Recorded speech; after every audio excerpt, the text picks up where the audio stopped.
Praise lord. ప్రభువు నామమున మీకు అందరికీ వందనాలు. నేను దేవుణ్ణి ఆరాధించడం గురించి నేను మాట్లాడుతున్నాను. దేవుణ్ణి ఆరాధించడం, ఆయన బిడ్డలు ఆయన్ని ఆరాధించాలి, ఆయన మహిమపరచాలి, ఆయనని ఘనపరచాలి. మార్కు సువార్త 12వ అధ్యాయము 28వ వచనం నుండి చదువుతున్నాము. శాస్త్రులలో ఒకడు వచ్చి వారు తర్కించుట విని ఆయన వారికి బాగుగా ఉత్తరమిచ్చెనని గ్రహించి, ఆజ్ఞలన్నిటిలో ప్రధానమైనది ఏదని ఆయనను అడిగాను. అందుకు యేసు, ప్రధానమైనది ఏదనగా, ఓ ఇశ్రాయేలు వినుము, మన దేవుడైన ప్రభువు అద్వితీయ ప్రభువు. నీవు నీ పూర్ణ హృదయముతోను, నీ పూర్ణ ఆత్మతోను, నీ పూర్ణ వివేకముతోను, నీ పూర్ణ బలముతోను నీ దేవుడైన ప్రభువును ప్రేమింపవలెనను అనున్నది ప్రధానమైన ఆజ్ఞ. రెండవది, నీవు నిన్ను వలె నీ పొరుగువానిని ప్రేమింపవలెననున్నది రెండవ ఆజ్ఞ. వీటికంటే ముఖ్యమైన ఆజ్ఞ మరేదియూ లేదని అతనితో చెప్పాను. What way we are giving honour to god? ఎలాగ ఏ ఏ ఏ మార్గంలో, ఏ కారణంతో మనం దేవుణ్ణి ఆరాధిస్తున్నాం అని చెప్పగలుగుతాం? నీవు నన్ను జ్ఞాపకం చేసుకోవడానికి నేను ఏ పాటి వాడను, దావీదు చెప్తా ఉంటాడు. నువ్వు సృష్టించిన ఈ యొక్క ఆకాశాన్ని, మహాకాశాలని చూసినప్పుడు నాకు ఆశ్చర్యం కలుగుతా ఉంది. ఎందుకంటే సృష్టిని పరిశీలన చేసినప్పుడు ప్రతి ఒక్కడికి దేవుడు అంటే ఏంటో తన్ను తాను బయలుపరుచుకుంటాడు. రోమీయులకు రాసిన పత్రికలో రాయబడ్డట్టుగా 1వ అధ్యాయంలో. ఎందుకంటే మనుషులు నిరుత్తరులు, ఇంకేం సమాధానం చెప్పడానికి వాళ్ళ దగ్గర ఇంకేం లేదు. ఎందుకు? దేవుని యొక్క సృష్టి దేవుని యొక్క ఉనికిని గురించి మాట్లాడుతుంది. అంత గొప్ప దేవుడు. ఎన్ని గెలాక్సీలు ఉన్నాయో, ఎన్ని పాలపుంతలు ఉన్నాయో శూన్యంలో. వీటన్నిటిలో భూమి ఏ పాటిది? కానీ ఈ భూమిని మటికి నివాసయోగ్యంగా చేశాడు. నలుసు లాంటి భూమిని నివాసయోగ్యంగా చేశాడు. ఈ భూమి మీద నివసించే ఈ మనుషులను ఆయన ప్రేమించాడు. వీరి కొరకు ఆయన ప్రియమైన కుమారుని బలి చేశాడు. మన కోసం అంత పెద్ద ఆస్తికర్త తనను తాను రిక్తునిగా చేసుకొని ఒక మనిషిని రూపాన్ని ధరించుకున్నాడంటే మనుషుల మధ్యలో లిమిట్ చేయబడ్డాడు ఆయన. ఎంతమందిని ఆయన గుర్తెరకక ఆ దినాల్లో తృణీకరించారు. సిలువ వేసే సమయంలో ఎంతమంది ఆయనను అవమానపరిచారు, ఎంతమంది రాళ్ళు వేసి కొట్టారు, ఎంతమంది ఉమ్మి ఊశారు ఆయన మీద. రోమా సైన్యం ఎలాగ ఆయన్ని తృణీకరించింది, ఎలా అవమానపరిచింది. ఆయన ఒంటి మీద గుడ్డలు పెరికివేసి ఆయన దిశములను అందరికీ కనపరిచి అవమానపరిచి ఆయన భయంకరంగా హింసించి, ఇంత అవసరమా? నేను ప్రేమించాడు గనక ఇది అవసరమని అనుకున్నాడు ఆయన. సో అది మన దేవుడు అన్నమాట. ఆ దేవుడు వెలుగు కలుగును గాక అంటే వెలుగు అనబడే సూర్యుడు ఆయన నోట్లో నుండి వచ్చాడు. ఇవన్నీ తెలిసిన తర్వాత, ఇంత పెద్ద గొప్ప దేవుడు అని తెలిసిన తర్వాత ఆయనకి సలహాలు ఏమైనా చెప్పగలుగుతాం? ప్రార్థనలో ఎన్ని సలహాలు చెప్తామో మనం, మతపరమైన ప్రార్థనలు. దేవా నాయన ఇలా చేయండి, నాయన అలా చేయండి, ఇదిగో పలానా అమ్మాయిని చేసుకుంటున్నాను, నాకు సహాయం చేయండి. బాబా ఏ అమ్మాయిని చేసుకోవాలో నువ్వు నాకు చెప్పవా అని అడిగేది లేదు.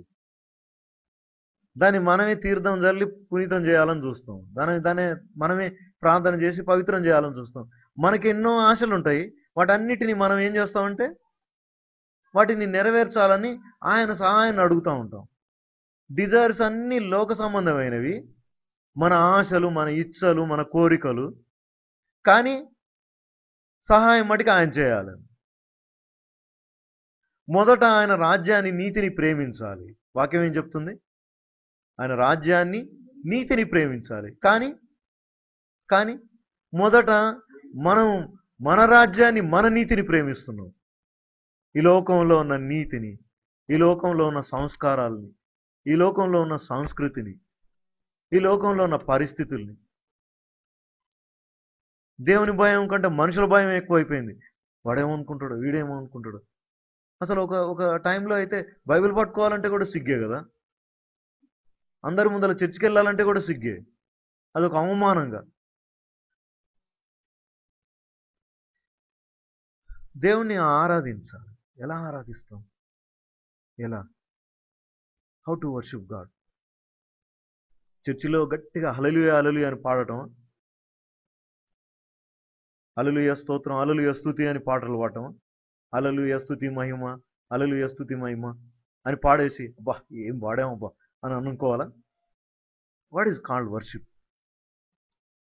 ఆరాధన అంటే ఏంటి అసలు? ఆరాధన అంటే ఏంటి?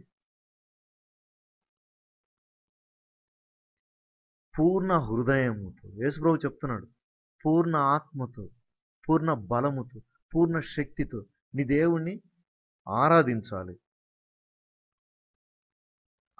ఆయనని ప్రేమించాలి. ఆరాధించాలంటే ఇక్కడ ఏమని రాశాడు అంటే ప్రేమింపవలెను అని రాశాడు. పూర్ణమైన హృదయముతో నీ దేవుని హానర్ చేయాలి, ఆరాధించాలి. ఎలాగా?